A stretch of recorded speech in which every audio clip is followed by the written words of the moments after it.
Breaking news చూస్తున్నాం. Telangana డీజీపీగా CV Anand కి green signal దొరికింది. సివి ఆనంద్ నియామకానికి ప్రభుత్వం కూడా అన్ని రకాలుగా క్లియరెన్స్ ఇచ్చినట్టు తెలుస్తోంది. అయితే ఈ నెల 30న ప్రస్తుత డీజీపీ శివధర్ రెడ్డి పదవీ కాలం ముగియనుండడంతో తదుపరి డీజీపీగా 1991 బ్యాచ్ ఐపీఎస్ క్యాడర్కి సంబంధించినటువంటి సివి ఆనంద్కి అవకాశం దొరకబోతోంది.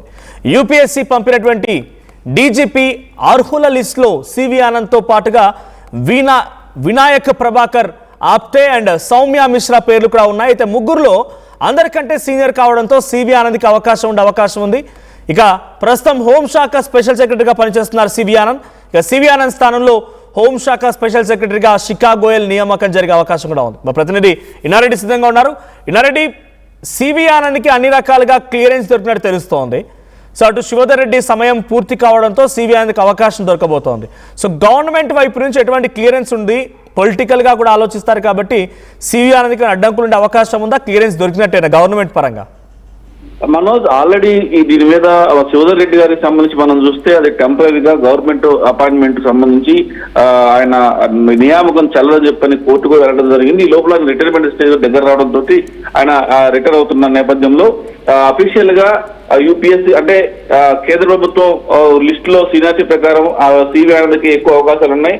దానికి సంబంధించిన లిస్ట్ లో కూడా ముగ్గురు పేర్లలో కూడా ప్రభుత్వానికి చేరింది ఇప్పటికే ముగ్గురు లిస్టు. దానికి సంబంధించి సివి ఆనంద్ ను సెలెక్ట్ చేసినట్టు కూడా మన సమాచారం అంతా. దీనికి సంబంధించి మనం ఒక విషయం గమనించుకోవచ్చు. ఈ సివి ఆనంద్ సంబంధించి ఆయన హోమ్ డిపార్ట్మెంట్ దాంట్లో ఆయన అధికారిగా ఉన్న నేపథ్యంలో శిఖా గోయల్ ని అపాయింట్ చేశారంటే మరి ఆ ప్లేస్ లో ఉన్న సివి ఆనంద్ నెక్స్ట్ డీజీపీగా సెలెక్ట్ అవుతున్నారు అన్నది మనకు ఒక అన్అఫీషియల్, అంటే చెప్పగానే చెప్తున్నట్టుగా అది అఫీషియల్ సింబల్ అనే చెప్పుకోవచ్చు. ప్రభుత్వం కూడా చాలా సానుకూలంగా ఉంది.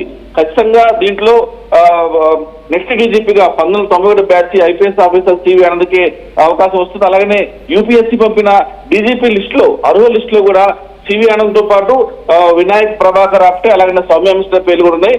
ఈ ముగ్గురు కంటే కూడా అందరికంటే సీనియర్ సివి ఆనంద్ కావడంతో ప్రస్తుతం హోంశాఖ స్పెషల్ సెక్రటరీగా పనిచేస్తున్న సివి ఆనంద్ ప్రస్తుతం ఆ ఆనంద్ స్థానంలో ప్రస్తుతం శిఖా గోయల్ ఉంది. కాబట్టి ఆ తర్వాత నెక్స్ట్ ఆనంద్ గారిని నెక్స్ట్ డీజీపీగా ఎన్నుకోవడానికి అన్ని రకాలుగా మనం చూస్తే దీంట్లో యూపీఎస్సీ పంపిన లిస్టు, తర్వాత సీనియారిటీ, తర్వాత ఉన్న వాళ్ళలో కల్లా ఎఫిషియన్సీ ఉన్న ఆఫీసర్. దీనికి మనం గతంలో చూసాము.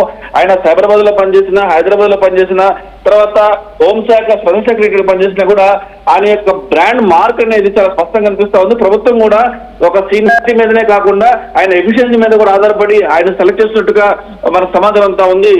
మనోజ్, రైట్. సో అంటే పొలిటికల్గా కూడా ఆలోచిస్తారు ప్రభుత్వ పరంగా. కాంగ్రెస్ పార్టీ డెఫినెట్గా పొలిటికల్ పార్టీగా ఆలోచిస్తుంది కాబట్టి ఎవరున్నా సరే తమ కొంత కంట్రోల్లో ఉండాలి, లేకపోతే తమకు అనుగుణంగా ఉండాలి రకంగా ఆలోచనతో ఉన్నది.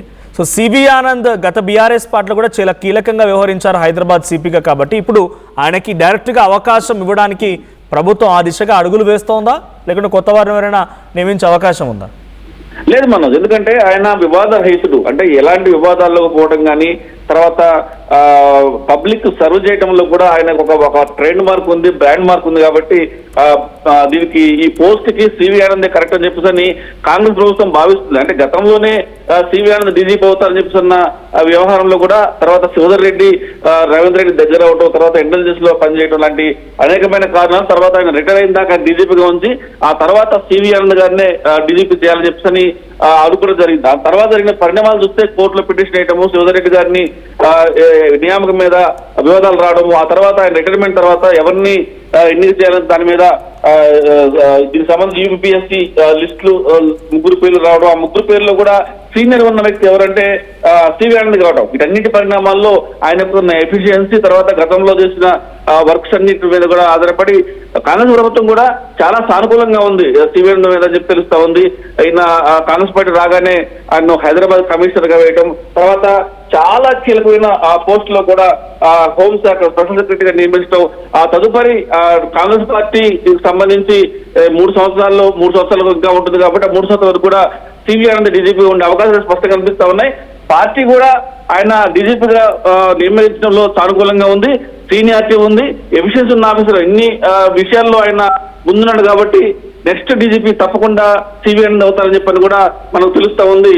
Manoj, thank you Nareddy. So మొత్తంగా డీజీపీగా సివి ఆనంద్కి అన్ని రకాల క్లియరెన్స్ దొరికింది.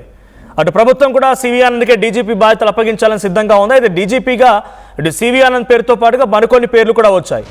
అయితే ప్రస్తుతం డీజీపీ స్థాయికి వెళ్ళే కంటే ముందు ప్రస్తుతం అనుభవిస్తున్నటువంటి పొజిషన్ హోంశాఖ స్పెషల్ సెక్రటరీగా ఉన్నారు. అయితే ఈ స్థానాన్ని శిఖా గోయల్తో భర్తీ చేయబోతుందట ప్రభుత్వం. అటువైపు సివి ఆనంద్తో పాటుగా మరో 3 పేర్లు కూడా వచ్చాయి. సో వినాయక ప్రభాకర్ ఆప్తే అండ్ సౌమ్య మిశ్రా వీళ్ళిద్దరు పేర్లు కూడా ఉన్నాయి. అయితే అందరికంటే సీనియర్గా ఉంది సివి ఆనంద్ కాబట్టి సివి ఆనంద్కే ఈ అవకాశం దక్కబోతుంది. యూపీఎస్సీ పంపినటువంటి డీజీపీ అర్హుల లిస్టులో కూడా సివి ఆనంద్ పేరుంది. 1991 బ్యాచ్కి సంబంధించిన ఆయన. సో ఈ నెల 30తో శివధర్ రెడ్డి పదవీ కాలం ముగియడంతో ఆ తర్వాత సివి ఆనంద్ ఆ పదవి బాధ్యతలు చేపట్టే అవకాశం ఉంది. So such and dynamic police officer అని చెప్పాలి, sincere and dynamic police officer CV Anand. So CV Anand డీజీపీగా ఆయన క్లియరెన్స్ రావడంతో కొంత పోలీస్ వర్గాల్లోనే కాదు సామాన్య జనాల్లో కూడా కొంత ఉత్సాహం, చెరిషింగ్ మూమెంట్ కనిపిస్తోంది. బికాజ్ ఆయన అందరికీ యాక్సెసిబుల్గా ఉంటారు, సమస్యలు వింటారు, డైరెక్ట్గా ఆయన పబ్లిక్లో నుంచి చాలా సమస్యలు అడ్రస్ చేసిన వ్యక్తి కాబట్టి హీ నోస్ ఎవ్రీథింగ్ అనే రకంగా అందరూ భావిస్తూ ఉన్నారు. సో సివి ఆనంద్ డీజీపీగా నియామకం పైన మీ రియాక్షన్ ఏంటి? కామెంట్ చేయండి. At KL, the expertise of the world in the palm of your hand. KL deemed to be university. చిన్న చిన్న ఆనందాలు 35 ఏళ్లుగా నా జీవితంలో లేవు. 35 ఏళ్లుగా నేను డైపర్లలో బ్రతికాను. 6 సెంటీమీటర్ల ఫిస్టులా నా మూత్రాశయంలో లీకు కారణమైంది. ఎవరూ నాకు సహాయం చేయలేకపోయారు. ఏఐఎన్యూలో వైద్యులను కలిసే వరకు అక్కడ వారు రోబోటిక్ శస్త్రచికిత్సతో నాకు పరిష్కారం ఇచ్చారు. వారు నా ఆత్మవిశ్వాసాన్ని కూడా తిరిగిచ్చారు. Precision care makes it possible. The Center for Robotic Surgery at AINU